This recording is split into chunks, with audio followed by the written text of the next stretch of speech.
जीवन में सभी केवल सफल होना चाहते हैं, केवल विजय चाहते हैं। कोई भी पराजित नहीं होना चाहता, कोई भी असफल नहीं होना चाहता, कोई भी नहीं चाहता कि उसके प्रयास व्यर्थ जाएं। यदि एक दृष्टिकोण से देखा जाए तो ये उचित भी है, परंतु असफलता में भी एक अच्छी बात छिपी होती है। कैसे? मैं बताता हूं।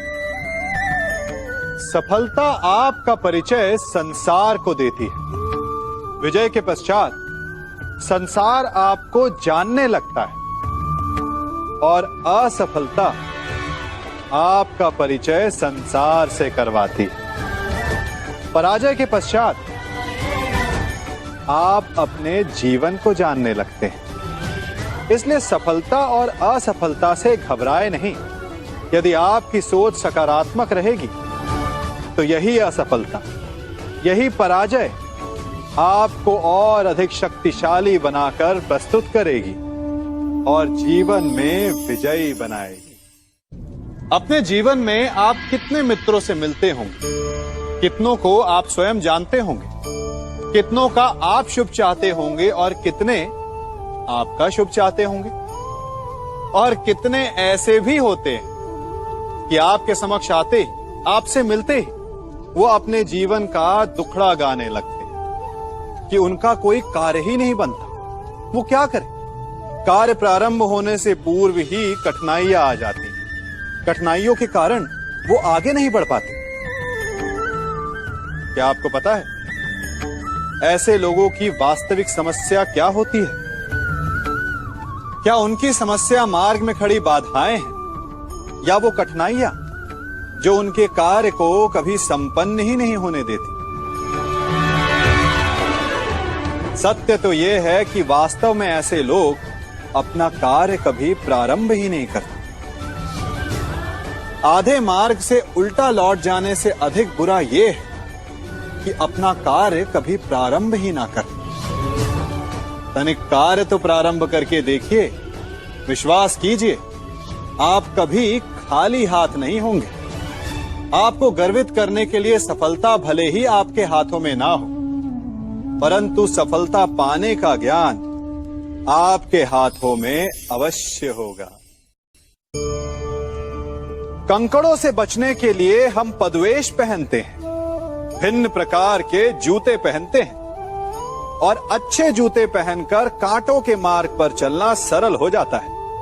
परंतु जब ये कंकड़, जब ये कांटे हमारे जूतों में होते हैं तो सरल मार्ग पर चलना भी कठिन हो जाता है। ठीक इसी प्रकार ये कंकड़, ये कांटे हमारे मन में होते हैं। ये कंकड़, ये कांटे होते हैं हमारा अतीत, जिसके भय के कारण हम उसे वर्तमान में स्वीकारना नहीं चाहते। कदाचित इसीलिए हमारे अतीत को भूत कहा गया है, चूंकि एक भूत की भांति हमारा अतीत हमारा पीछा नहीं छोड़ता। इसलिए अपने अतीत के भयावह घटनाओं से भागे नहीं, उसे स्वीकारें। विश्वास कीजिए आपका जीवन सरल हो जाएगा। कभी आप ब्रह्म मुहूर्त में जगे? जगकर देखिए, संध्या होने के पश्चात जब रात्रि का अंधकार सारे संसार को धीरे धीरे अपने अंधकार में निगलने लगता है, तो यही अंधकार ब्रह्म मुहूर्त में भोर होने से ठीक पूर्व तनिक अधिक काला हो जाता है। कुछ समझे?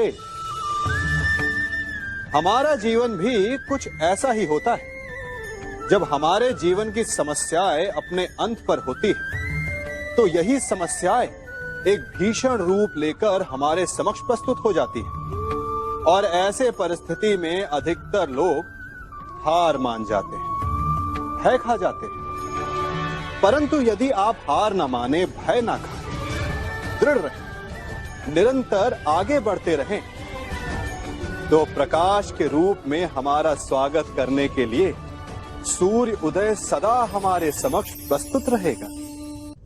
मनुष्य के जीवन में कई चिंताएं हैं। आज युवा हैं, कल बूढ़े हो जाएंगे, तब क्या होगा? आज सफल हैं, कल असफल हो जाएंगे, हार जाएंगे, तब क्या होगा? आप कहेंगे यही उचित है। यही तो मनुष्य के जीवन की वास्तविक समस्याएं हैं। नहीं, मनुष्य के जीवन की ये वास्तविक समस्याएं नहीं, ये केवल आभासी समस्याएं हैं, आपके मन की उत्पाद है। मनुष्य की हार तब नहीं होती जब उसे विजय प्राप्त नहीं होती। मनुष्य की हार तब होती है जब वो विजय प्राप्त करने की आशा को ही छोड़ बैठे। मनुष्य बूढ़ा तब नहीं होता जब वो लक्ष्य साधने में असमर्थ हो जाए। मनुष्य बूढ़ा तब होता है जब वो नए लक्ष्य साधना छोड़ दे। जीवन तब समाप्त नहीं होता जब सांसें साथ छोड़ जाएं।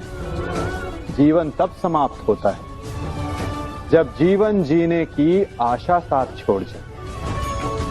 मन के हारे हार है, मन के जीते जीत।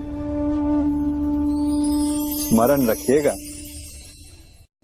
मनुष्य के जीवन में कितनी कठिनाइयां आती हैं, एक से एक बढ़कर जटिल समस्याएं आती हैं कि मेरा भविष्य क्या होगा, मेरे संतान का भविष्य क्या होगा, क्या मेरा ऋण चुक पाएगा, क्या मैं भविष्य में अपना इच्छित लक्ष्य पा पाऊंगा? परंतु एक बात बताइए, क्या वास्तव में ये कठिनाइयां, ये समस्याएं इतनी जटिल हैं? क्या इनमें इतनी शक्ति है कि ये आपका मार्ग रोक सके? क्या इनका उत्तर पाना इतना जटिल है? नहीं, तनिक शांत मन से विचारिए। कई बार उत्तर इतना जटिल नहीं होता जितना कि प्रश्न। वास्तविकता में आपके मन में जो प्रश्न है वो जटिल है, किंतु उत्तर तो बड़ा सरल है, और वो उत्तर है कर्म। कर्म कीजिए और धीरे धीरे आपके मन में जटिल प्रश्न और आपके मन की जटिलता दोनों ही समाप्त हो जाएगी।